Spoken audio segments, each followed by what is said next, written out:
pessoas, tudo bom com vocês? Só que, gente, olha, morrendo de calor, porque cada dia do inverno eu reclamo.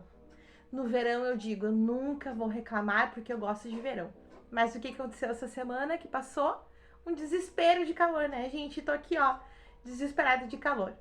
Mas eu não vim falar do tempo, eu vim falar que uma das muitas coisas de Carol é ter uma frase de automotivação que talvez só eu entenda. E eu vim contar para vocês essa frase e explicar. A minha frase, quando acontece coisas muito terríveis comigo, eu digo: podia ser pior. Eu podia ser o Cruz e Souza. Por que eu falo isso, gente? O Cruz e Souza foi um grande poeta brasileiro que, infelizmente, como a grande maioria dos artistas brasileiros, só foi reconhecido depois que morreu, que sofreu muito. E ele fez parte do simbolismo. E claro, como eu tenho aquela saudadezinha de dar aula de literatura, primeiro eu vou contar para vocês o que foi o simbolismo. O simbolismo foi uma escola literária que começou aqui no Brasil em 1893, justamente quando o Cruz e Souza lançou o livro Missal. A gente sempre vê os dois nomes juntos, Missal e Broquéis, são dois livros do Cruz e Souza. Então, o lançamento desse livro deu início, né, se convenceu a dizer que é o início do simbolismo no Brasil. Mas o simbolismo foi um tanto quanto rejeitado, tadinho, aqui no Brasil. Porque a galera, a crítica de literatura dizia, não, esse pessoal aí só tá imitando o que está sendo feito na Europa, não se preocupou em adaptar a realidade brasileira e tal. Já explico para vocês por quê. Lá na Europa, o simbolismo surgiu durante as guerras de unificação, principalmente da Alemanha e da Itália. Então a galera tava uma mortandade sem fim, a galera se matando, morrendo, umas graceiras. E os poetas, então, da época, começaram a escrever justamente poemas sobre a vida após a morte. Era quase como se os poetas decidissem dar uma força pro pessoal que estava perdendo seus entes queridos na guerra, do tipo assim, lê esse poema aqui, tu vai ver que ele foi para um lugar melhor, a alma dele vai para o céu, ou a alma dele vai se desenvolver, ele vai voltar, vai reencarnar, enfim. Indiferente da religião, a ideia do simbolismo era essa. Por que isso não fazia sentido aqui no Brasil? Porque nessa época o Brasil estava assim, ó, num boom de positividade, estava dando tudo certo, as coisas estavam se desenvolvendo, estava girando um dinheiro legal, as coisas estavam acontecendo. Então não fazia muito sentido falar, que as poesias falassem de morte, de vida após a morte, de perder as pessoas e tal. Tem algumas teorias que eu fui desenvolvendo durante esse meu tempo de sala de aula de literatura. E vou ser muito sincera, gente, eu tô inventando da minha cabeça essas teorias, tá? Eu nunca li em lugar nenhum. O simbolismo aqui no Brasil, ele fez sucesso mais pro sul do país. Os dois principais poetas, o Cruz e Souza e o Afonso de Guimarães, eram catarinenses. E esses poemas fizeram mais sucesso aqui pro sul do país. E agora eu me lembrei, deixa o teu like, deixa a tua curtida aqui, hein? Me lembrei agora. E ó, quase 4 minutos de vídeo e eu me lembrei. Deixa uma curtida aqui já. Já conta se vocês conhecem o simbolismo, se vocês conhecem esses dois poetas, o Cruz e Souza e o Afonso de Guimarães. Já vai ajudando aqui a engajar no vídeo, tá, gente? Voltando. Então, aqui no sul do país fez sucesso. Qual é a minha teoria? Por que será que poesias, poemas tão desconectados com a realidade brasileira fizeram sucesso no sul do país? A minha hipótese 1 é que é a região onde a gente tem mais descendentes de alemão e de italiano, que eram justamente os povos que estavam tendo guerra lá na Europa de unificação. Então, daqui a pouco o pessoal estava aqui, sabendo que a sua família estava lá, né, na Europa, no meio de uma guerra, então talvez essa preocupação, os poemas simbolistas fizeram sentido para eles.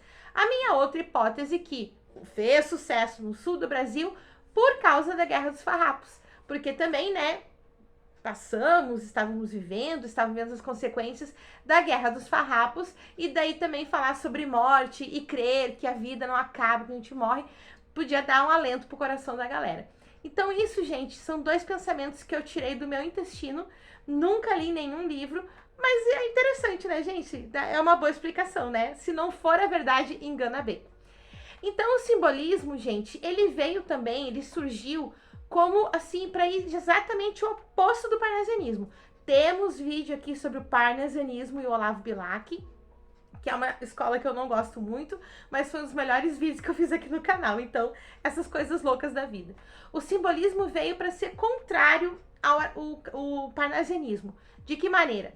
Todos os sentimentos que o parnasianismo tirou da poesia para ser uma poesia objetiva, preocupada só com o formato, o simbolismo trouxe de volta. Então, todos os sofrimentos, os sentimentos, as alegrias, que eram poucas no simbolismo, reaparecem na poesia, no poema simbolista. Essa é uma grande característica.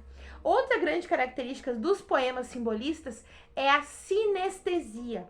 A sinestesia é o uso dos 5 sentidos. Então, a gente tem muitas vezes no mesmo poema, assim, sentiu o cheiro da grama e o molhado do orvalho, a aspereza de não sei o quê. Então, são versos que trazem e mexem com os nossos 5 sentidos. É quase como se o poema despertasse essas sensações na gente.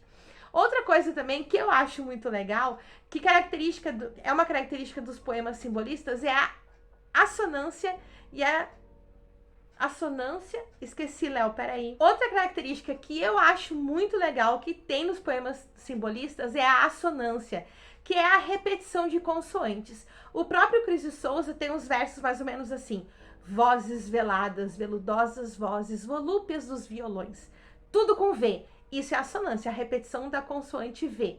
A ideia aqui de quem lê poema e quem analisa, quem faz todo o estudo diz que a repetição dos Vs é para imitar o som do violão. Era a intenção do Cruz de Souza. Não sabemos, né? Só se um dia ele aparecer aí e contar para um de nós. Se ele aparecer para vocês, vocês me contem aqui nos comentários se é verdade, tá? Se a repetição dos Vs era para imitar o violão. Não sei, eu acho que isso às vezes é um pouco de viagem. Então, essas, assim, por cima, é um pouquinho do simbolismo. Eu não resisto, eu vou falar um pouquinho para vocês do Alfonso de Guimarães, que é um chato. Alfonso de Guimarães, um pouquinho antes do casamento, a noiva faleceu e ele passou o resto da vida sofrendo por essa noiva. Escreveu Esmalha. Quando Esmalha enlouqueceu, pôs-se na torre a cantar, ou a chorar. Queria a luz do céu, queria a lua do mar. E outro poema diz mais ou menos assim: e os anjos ao vê-lo dirão, por que não... Não, e os anjos no céu dirão ao vê-lo, por que não vieram juntos? Enfim, é assim, ó, uma obsessão, só tem poema sobre essa noiva morta, e ele é devoto de Nossa Senhora, e ele acha que ele é tão maravilhoso, quando ele morrer, com certeza ele vai pro céu e ficar lá com Nossa Senhora e a noiva morta dele. Só que é aquilo, né, gente? Ah, eu sofro muito pela minha noiva morta. Mas daí o cara se casou e teve 17 ou 18 filhos, né? Olha como ele sofre, né? Ele fazendo poema sobre uma e a outra que tava parindo, ninguém merece. Mas vamos pro foco desse vídeo, que é o Cruz de Souza. Por que eu escolhi falar um pouquinho do simbolismo e falar do Cruz de Souza para vocês justamente hoje? Porque no dia 19 de março, domingo passado, seria o aniversário de morte dele. Foi em 19 de março, peraí que eu vou colar aqui o ano, 19 de março de 1898, que ele faleceu aos 36 anos. Então eu vou contar um pouquinho da vida do Cruz de Souza para vocês, e eu gostaria de convidar vocês a pesquisar um pouco sobre ele, a ler poemas dele, porque eu acho ele uma pessoa incrível, e tudo que ele passou na vida, que ele sofreu, para ser só reconhecido depois de morto, eu acho assim uma puta falta de sacanagem, né? Mas tudo bem. Então, o nome dele é João da Cruz de Souza. Ele nasceu no dia 21 de novembro de 1861, numa cidade que era chamada de Desterro, mas hoje é Florianópolis, a capital de Santa Catarina. O pai dele e a mãe, o pai era o pedreiro chamado Guilherme da Cruz e a mãe era uma lavadeira chamada Carolina Eva da Conceição. O Cruz de Souza, como ele era um menino negro, os pais deles eram escravizados e como a grande maioria dos escravizados, ele, tipo, herdou o sobrenome, né, da família, eu acho horrível dizer isso, mas da família que era dona, não. A família que escravizou os pais dele, ele herdou, então, o sobrenome Souza. O que aconteceu é que o Cruz de Souza, ele foi meio que adotado pela família que escravizava os pais dele, e ele foi tratado como se os outros filhos. Ele estudou nas mesmas escolas, ele teve muitas oportunidades, era uma pessoa muito inteligente, e aos 8 anos ele já demonstrou uma tendência para poemas, que foi quando o pai, o senhor, né, da família que escravizou a família dele, voltou de viagem e ele mesmo criou um poema em homenagem ao cara. Então, já com 8 anos, ele já mostrou esses dotes artísticos de poeta. E como eu falei, ele recebeu a mesma educação que os filhos da família, que não eram adotivos. Ele se formou em Direito na Europa, ele voltou para o Brasil e me consta, né, eu pesquisei um material que não fala sobre isso, mas eu já li outros livros que falam. Ele, formado em Direito, fez um concurso para promotor público, se não me engano é esse o cargo, gente, eu posso estar falando o cargo errado, mas era alguma coisa público, tá? Em Laguna, mas a população de Laguna se revoltou ao saber que a pessoa que tomaria posse desse cargo era uma pessoa negra. E o pessoal se revoltou, não aceitou, e ele, no fim, não tomou posse do cargo dele que ele tinha passado no concurso e tal. O Cruz e Souza teve um ano que ele saiu de Porto Alegre, foi para o Nordeste, e na Bahia ele se envolveu conhecendo a situação dos últimos escravizados no Brasil. E a partir disso, ele começou a fazer jornais que denunciavam essa situação, que eram críticos, que eram políticos, e ele fez vários jornais. Ele, inclusive, fez uma homenagem para o Castro Alves, que era um poeta que lutou, através de seus poemas, pelo fim da escravidão, né? Ele conviveu muito com a Raul Pompeia, com Olavo Bilac, então ele foi sempre um homem muito bem relacionado dentro da literatura e respeitado por essas pessoas, mas não pelo público, né, gente? Não pelas pessoas que compravam, né, os livros. O Cruz e Souza acabou trabalhando na indústria ferroviária, na companhia ferroviária. Ele se casou com uma jovem negra chamada Gavita Rosa Gonçalves. Eles tiveram 4 filhos. E também o que me consta é que todos os filhos morreram antes dos 12 anos. Então aí já começa o problema do racismo, o problema do preconceito, o problema de não poder tomar posse do seu cargo. 4 filhos que morreram antes dos 12 anos, provavelmente devido à situação que a família morava, por ter poucas condições, né? Então, corre-se o risco de uma das crianças ter morrido de gripe, por exemplo, né? Por causa das condições que a família morava.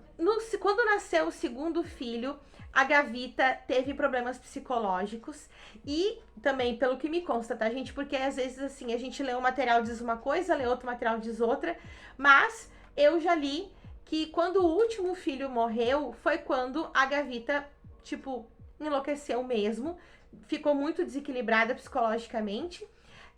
No mesmo ano que ela foi internada, o Cruz e Souza soube que estava com tuberculose e o pai adotivo, né, o senhor lá de escravos que meio que adotou ele, morreu. Então foi um ano, delicioso na vida do Cruz e Souza, né? Como se a vida não tivesse sido muito dura até então. Num ano só, a mulher foi internada, o pai adotivo morreu, ele soube que estava com tuberculose.